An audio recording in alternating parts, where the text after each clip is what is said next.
I was sitting here, 400 pounds, a drug addict, an alcoholic. By the way, I'd never took a drug in my life until I got to 27. Really?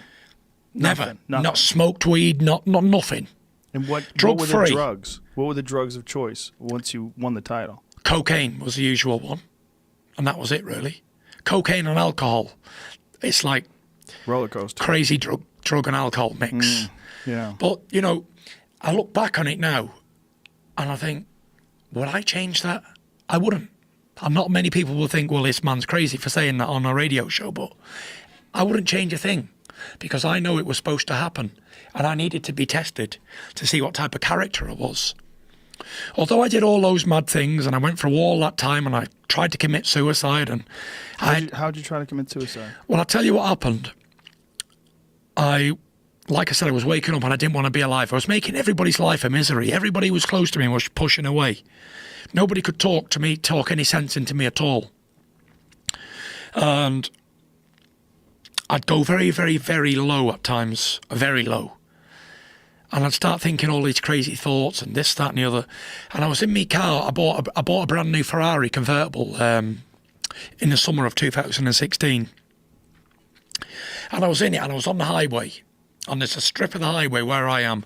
And at the bottom of about a 5-mile strip, there's a massive bridge that crosses the motorway. And I knew that. And I got the car up to 190 miles an hour. I was heading towards that bridge. And I didn't care what no one was thinking. I didn't care about hurting my family, me career, friends, anybody. I didn't care. I didn't care about nothing. I just wanted to die so bad. I give up on life. And just as I was heading towards that bridge at 190 in this Ferrari, it had crushed like a Coke can, by the way, if I'd have hit it. I heard a voice say, no, don't do this, Tyson. Think about your kids. Think about your family and your little boys and girls growing up with no father. And everyone's saying your dad was a weak man. He left yous. He took the easy way out because he couldn't do anything about it.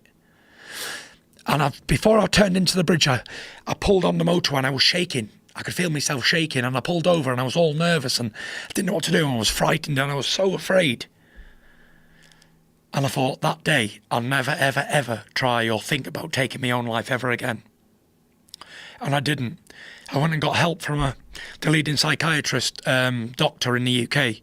And my dad went up with me and she said to me, Dad, she said, can I have a word alone with you, John? He said, yeah.